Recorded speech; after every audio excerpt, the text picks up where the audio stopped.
Ladies and gentlemen, I'd like to welcome to the show right now. This is a very interesting situation and an amazing story to go through. The book is called Kelly Tough.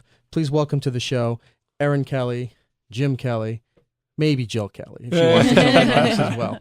How are you guys doing? I'm doing great. Yeah, as a matter of fact, we're having a great day. Welcome to the real side of New York here. I like it. The book here, I got to tell you, I read through. I was just finishing up the appendix parts about Hunter's Foundation and everything, which we'll get to in a little bit here.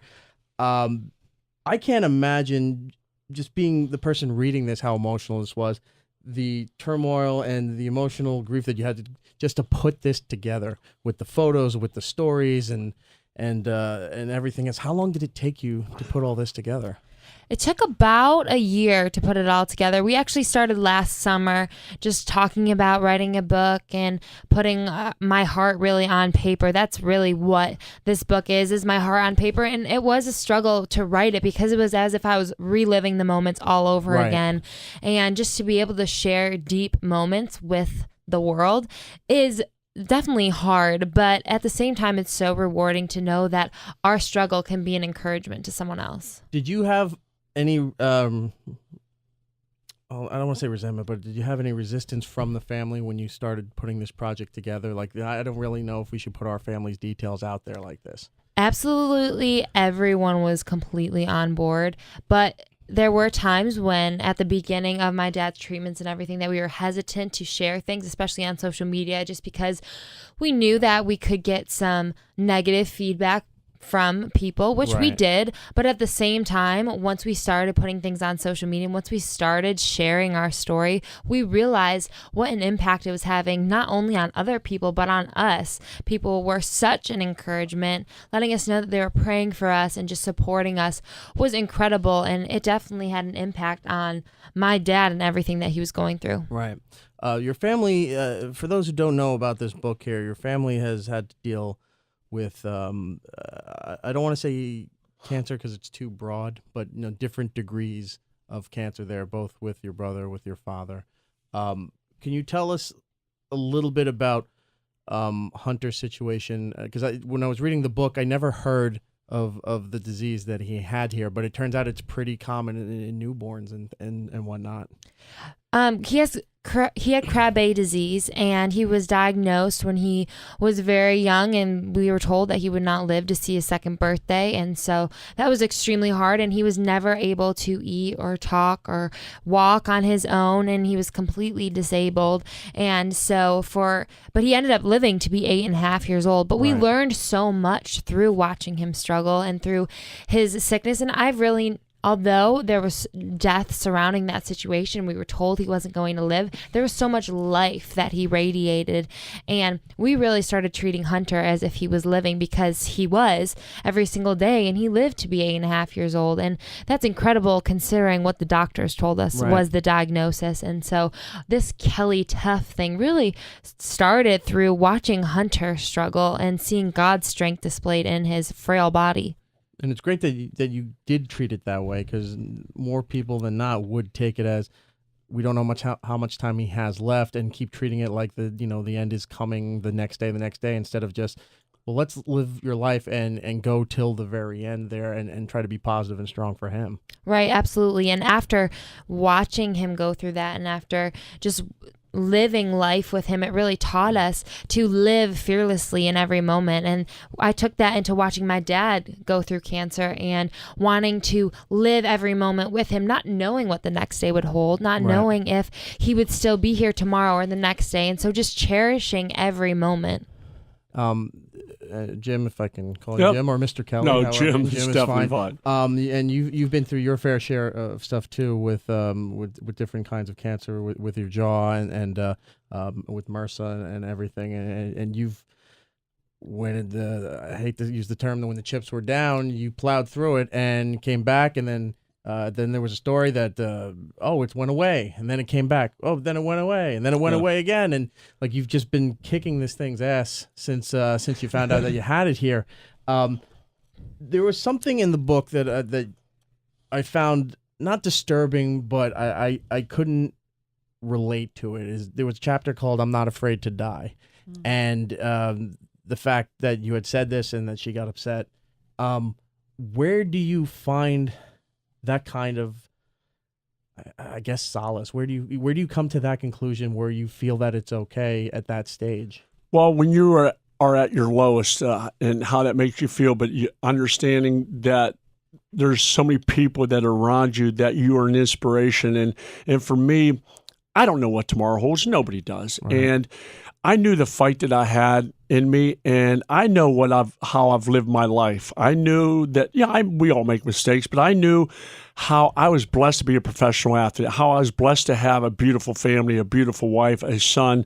And there were those ups and downs, but I also know where I'm at now with my life, with my faith, that I know that if tomorrow is the day that I go, well, at least I know one thing, that I will see my son. And I can't wait for that day because I have a lot more things to do. Wait. I have a lot more things to do, right, Erin? Yes. And number one's walk her down the aisle, but not yet. We still got time.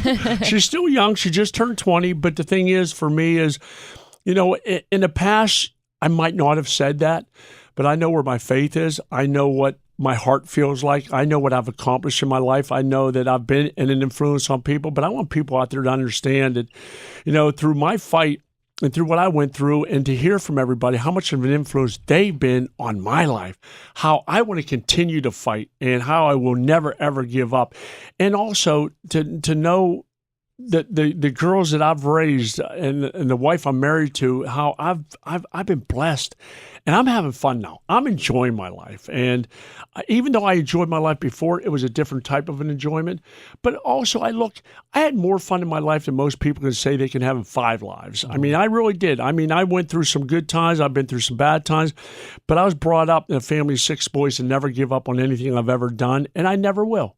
And now I hopefully, through what I've been through, that teaches my 2 daughters about life, that sometimes, no, it's not fair, but there are reasons for everything. And I know now why I've been a chosen father with a special little boy named Hunter, that we can make a difference for others out there. And we have. And I'm just happy that I'm able to share in this moment of my daughter writing this book called Kelly Tough, and how she journaled a lot of the things that she went through as a young kid, and as how I brought her up to be strong, to be tough, and how she thought she was losing both her men in her life, her brother that she lost, and now am I going to lose my dad?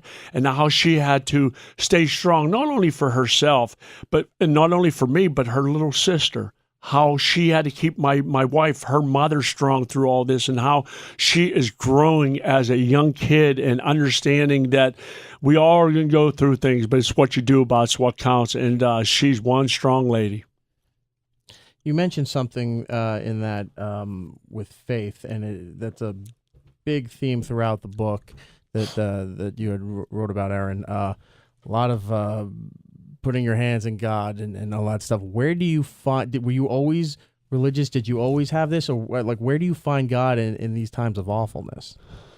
It started with Hunter and watching him struggle through Krabbe, and seeing my mom and grandma and how they sought after God in the midst of Hunter's suffering. And it really was Hunter's suffering that allowed us to look to the strength of God, and there was really nowhere else to go. And when you come to that place where you have nowhere else to go, we were looking to God's strength because we needed him. We needed something that would give us hope in the midst of it. And so I took that faith and just ran hard after God. And then watching my dad go through cancer, completely turned to God and said, Lord, I don't know what you have planned for tomorrow. I don't know what this future holds.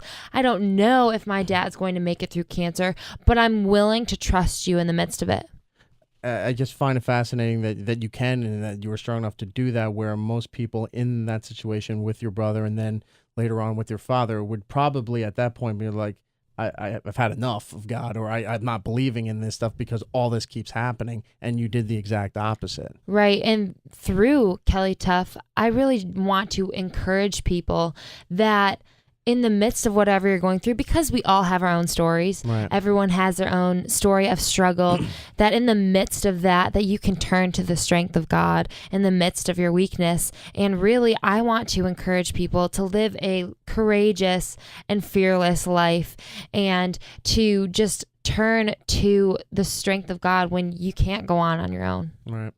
There was another chapter that I actually had a question about in the book, Forgiveness and the Haters. And reading this chapter here, and I just got to ask, because I really didn't want to get into too much of the football stuff, but it's kind of hard not to with your father being who he is. But I imagine that for those who don't know who Jim Kelly is, Hall of Famer football player, Super Bowls 91 through 94, going through 4 straight Super Bowls. Football, you can tell I'm a sports fan. Going through 4 straight Super Bowls and having lost. And I can imagine, if I can remember right, a lot of resentment from people in Buffalo that you got there, but you didn't win. Did some of that dumbass sports nonsense, is that what transferred over for when he was going through this and you were getting that text message when you were saying, I hope your father dies like that? Was it still just that dumb resentment, or was this something more personal that people were getting mad at him about? I really don't know. And that was the thing about that tweet that my younger sister and I received. And we just were in complete shock that anyone would have the hatred in their heart to say that to us. How old were you when you got that? It was just last year when he was going through his treatments and everything. And it was in the midst of a really tough battle with his treatments and everything. And he just wasn't doing good at all. And so to receive that tweet from someone really took a toll on us. And you didn't know the person, No, right? we had no idea who they were. And so we really didn't have any clue why someone would say anything like that. And we were doing an interview before this, and I said, thank God she wasn't around when I was playing. Well, She wouldn't have liked a lot of things that were said. But you know what? It's part of life, and my daughters understand in professional sports, there are going to be good days, there are going to be bad days. There are going to be some things that say good about you, there are going to be some things say bad about you. And the thing is, she is strong enough, even though those things do hurt. That was one of so many other people. But the thing is, it's being able to make a difference for people. And through this book and through my life, and even though there are people that probably still don't like myself, but the thing is, that's part of grown-ups, part of the social media that we go through in today's society with people, sometimes the old saying, cliche is negative people got to be heard. Right. And I guess if that made that guy feel a little better, God bless him, man. And we'll continue to pray for him. That's what puzzled me. I mean, Yeah. with all the stuff, because it wasn't unknown what your dad was going through. It was in all the papers, ESPN and everything, which I can't imagine, and it was easy on you being a public figure going through something that personal and something that horrific, and to get something like that, it's just like, come on, there's a line between sports fanaticism and all that stuff and what is real life. Like, all right, the guy maybe lost the game and not happy, but he's going through something bad. His family's had a bad run of some things. It's like, you cut the guy some slack. Get over it. It's just a game. Yeah, and the thing is, I was one of the guys where when my wife started to post things and wanted to do these things, I really didn't want to do them because I'm a private person. And, Right. and maybe Jill can tell you a little bit about why she thought that we needed to go more viral. We needed to make more people aware of what was going on. So probably the best person to tell us is Jill. Well, hello. Hi. I just love listening to all you guys talk about this because it's overwhelming, especially as Erin's mother, the honor and blessing that it has been to watch her walk through all of this and then to pen it down into a book. And of course, everything with Jim and all that we've been through as a married couple. It's our anniversary today, by the way. I know, 19. 19 I was going to years. say at Okay. the end of the That's right. of the interview, but happy anniversary. Crazy. So, but ultimately, I think that the main reason that I felt that it was necessary for us to share like we did and continue to do so is that everyone has something. Everybody's going through something in their life. And if they're not going through it now, they're going to walk into it, or they just walked out of something. And if we can be an encouragement in the midst of our battle so that someone else receives strength from our story, then we've done what we were supposed to do. This isn't about us. and Erin didn't write the book because it's about the Kelly family, although it's called Kelly Tough. We're hoping to encourage people walking through their own battles, Right. and that, and you talked about the guy who sent that tweet. Hurt people that are hurt, they end up hurting other people. So certainly, we don't know what his battle was, and we don't understand why he did that. But at the end of the day, the choice to forgive is always greater and better for the people who need to forgive. And so it's been an interesting journey, and I'm so thankful. I'm running out of time with you, unfortunately. The book is called Kelly Tough. It's out now, Amazon and wherever books are sold. You can get it.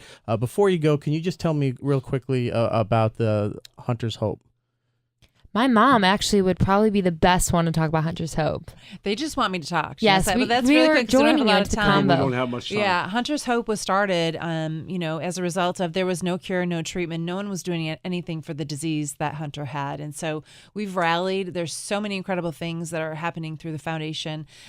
To explain it in however much time we have would be insufficient. And so I would suggest just listeners go to www.huntershope.org. But we are a part of saving lives of children through newborn screening, children born in our country. And so it's just been an honor to help other people going through what we've been through. HuntersHope.org, Twitter and Instagram, Hunters Hope FDN as well, so you can follow along for information. Again, the book is called Kelly Tough. I've been speaking with Jill, with Jim, and Erin Kelly. # Kelly Tough. Thank you so much for coming in, and I'm glad you're doing well, and then through everything with your family, God bless. Thank you. God bless you. Thanks for having us on, bud.